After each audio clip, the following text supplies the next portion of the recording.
Dobar dan! Danas ću snimak posvetiti imenu Goran, koje me je jedan od vas zatražio da snimim.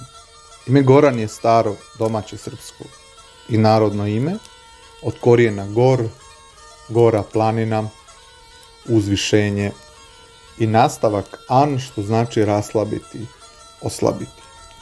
Kada se to spoji, ne znači bukvalno, nego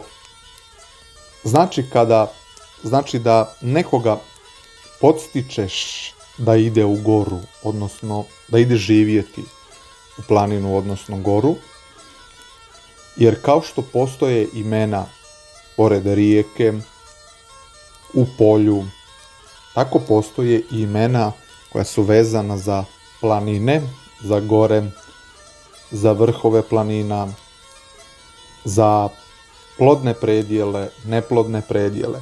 Ovo je jedno od imena koje ima veze sa gorom, odnosno planinom, odnosno s nekim ko živi u planini, ali i podstiče druge da žive u planini. To je izvorno značenje imena Goran, ali ono se već dugo ne koristi u izvornom značenju.